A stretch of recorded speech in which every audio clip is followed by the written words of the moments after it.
Good morning, guys. If it is morning where you are, good day. Welcome back to my channel. If you're not already, please do subscribe and give me a thumbs up if you will.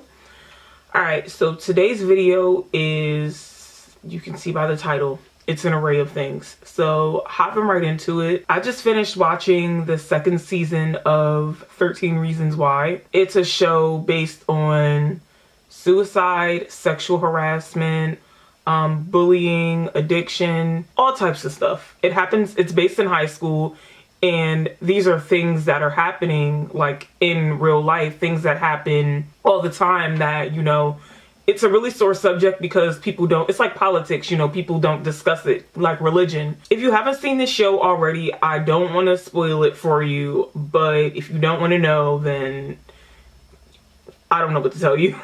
I don't know what to tell you because I have to discuss this because it's something that it's really heavy on my heart right now.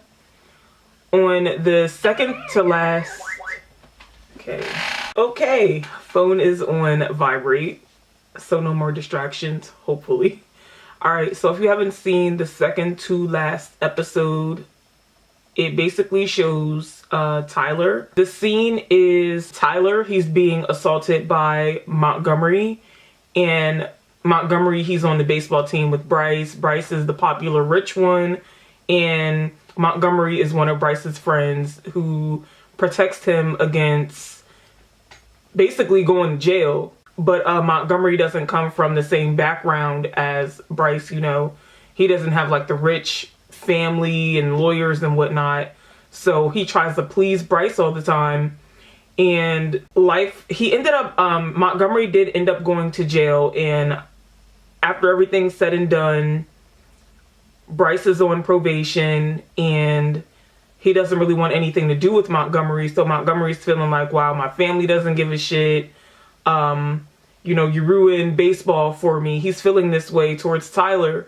He's really upset. And now Bryce doesn't want anything to do with him. So he assaults Montgomery. Montgomery assaults Tyler in the bathroom. He bashes his head against the mirror on the sink. He flushes his head down the toilet. And then he takes a broomstick and jams it.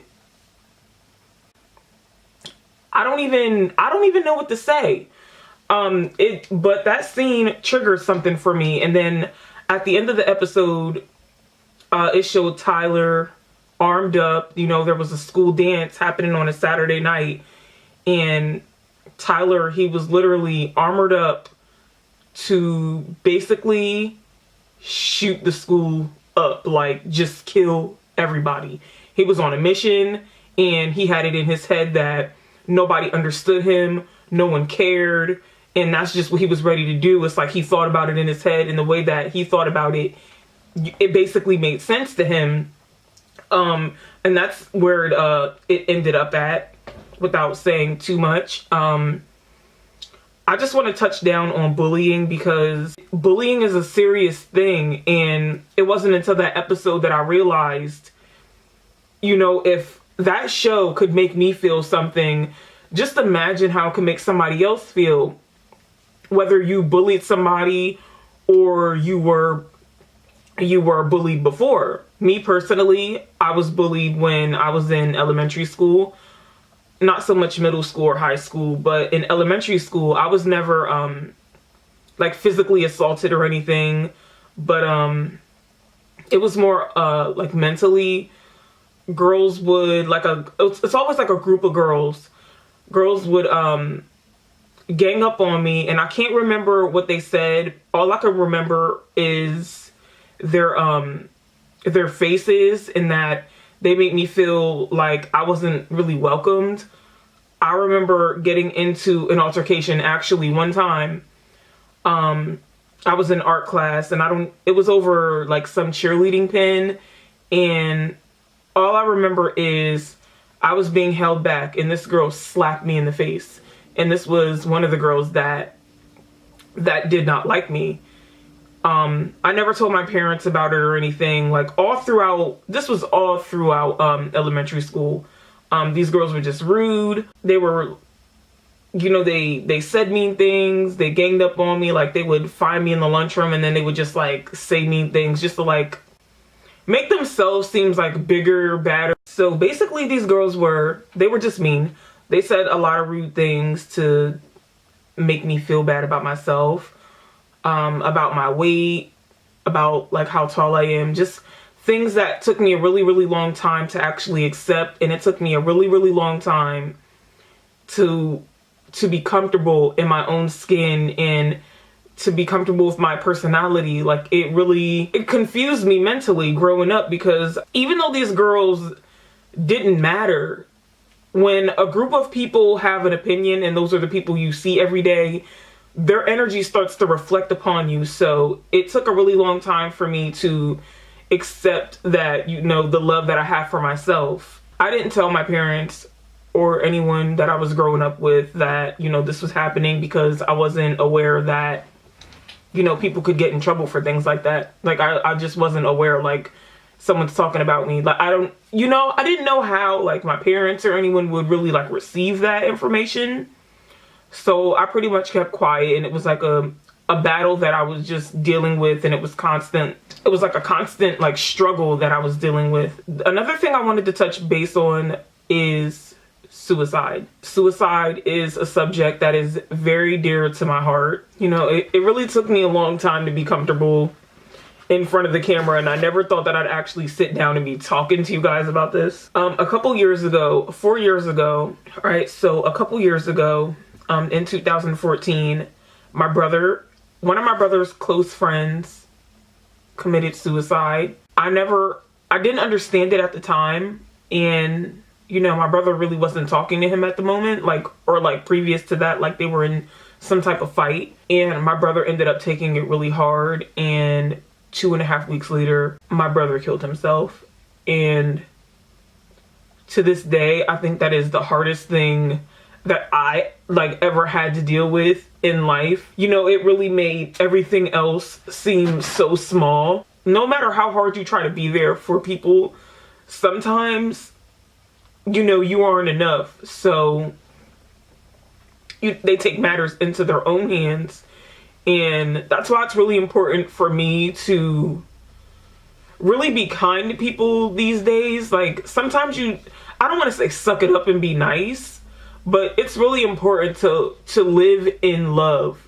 Like just exude love, period, because you really never know what anyone else is going through. After my brother died, it was really hard for me to face myself. So I pretended that it didn't exist. I basically was in denial for years. I want to say up until last year. And this happened in 2014. So for a good 3 years, I was in denial, you know, with thinking that it happened.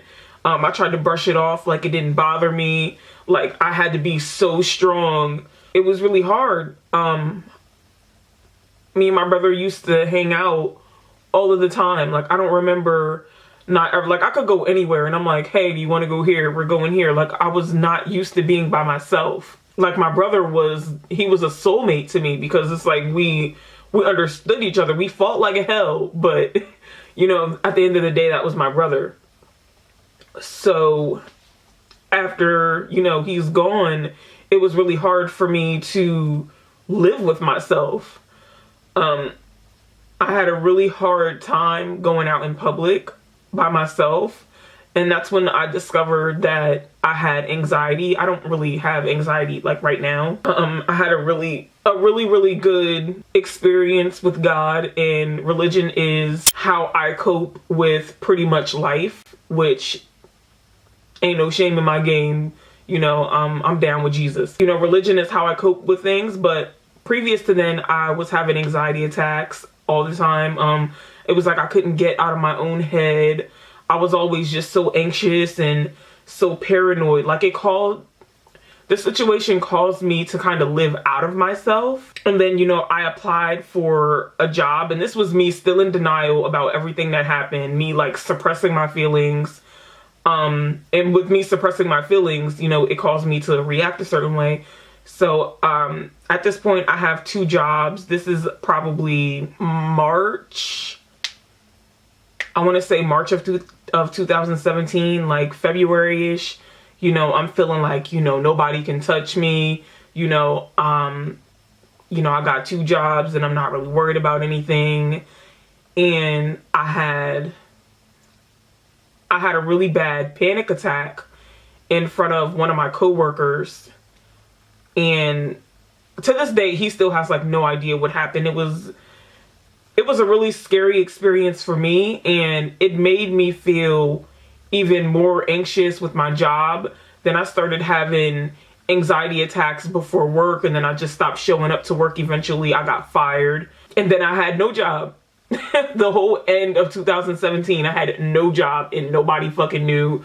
My really, really good friend, she supported me. Lord knows I was definitely struggling, and she was definitely like a really good person. Like, everyone needs that one person there for them when they're really going through something, and I really do thank God for her. I started having anxiety like really bad before work, and it was affecting my work. I wasn't doing my job effectively, confidently. So I stopped showing up. I made hella excuses, even though there was only one excuse. And, you know, I eventually got fired, and it took me like dealing with that. It's hard to believe that this was only like 7 months or so ago that I really started practicing my religion. I read devotions in the morning, and at night I pray heavily that, you know, I know good things are coming. I have faith that good things are coming, and I have hope for people. I pray for the people I don't like in situations that I can't control. I don't worry about them because everything is in God's hands, and, you know, I can't change how someone else acts, but I know that if I act in love and, you know, I'm respectful, you know, I've done my part. So that's all I'm doing is my part, and I feel really good about that. I'm trying to figure out what information would be valid to you guys. I will say, if you are struggling with depression or having thoughts of suicide, I know talking to someone really seems like, you know, that shit's not gonna happen, you know, boo. I don't want to talk to anybody. I made up my mind.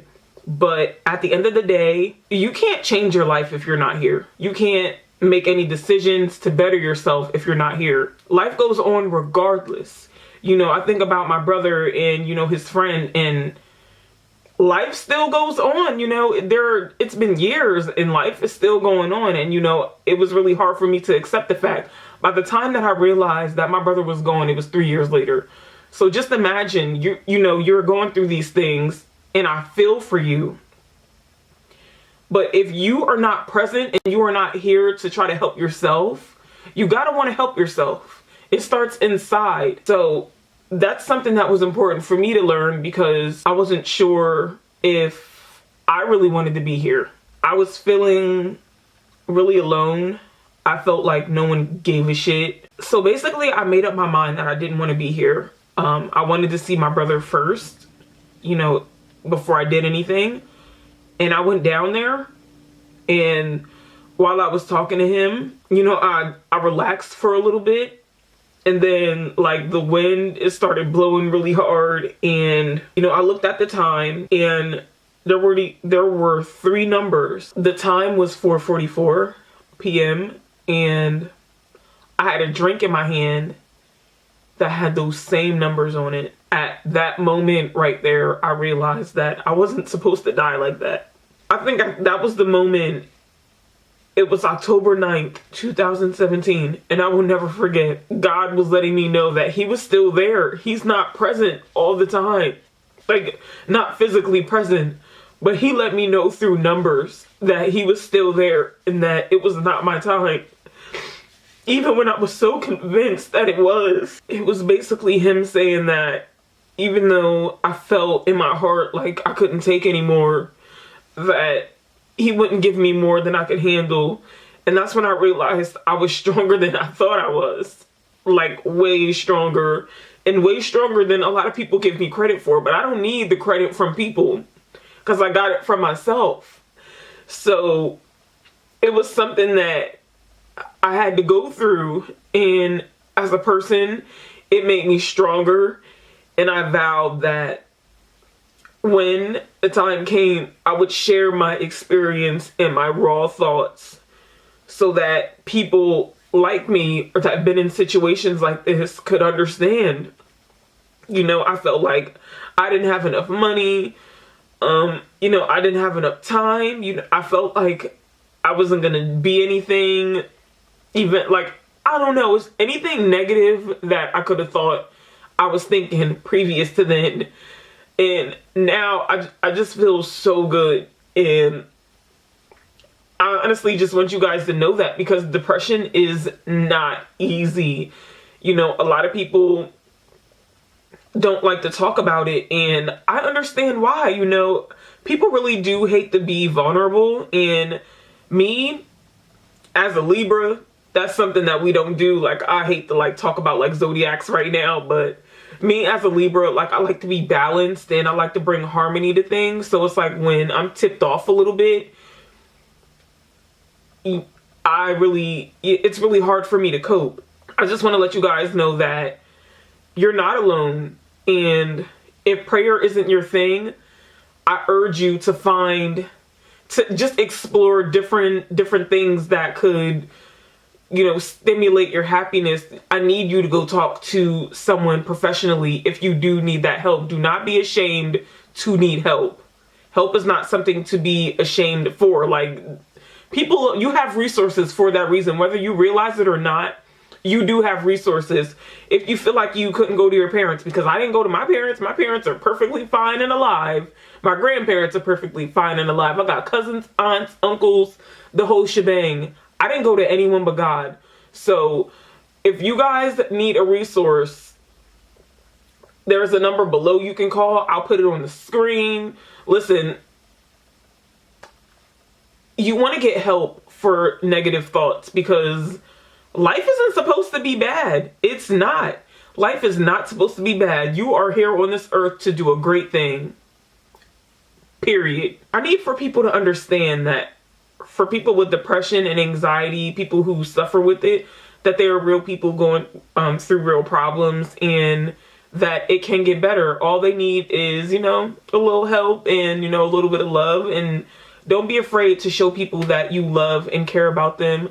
Don't be afraid to be vulnerable. Thank you so much for watching this video, because I think I'm going to cut it short. I don't want to ramble on about things that are not on topic.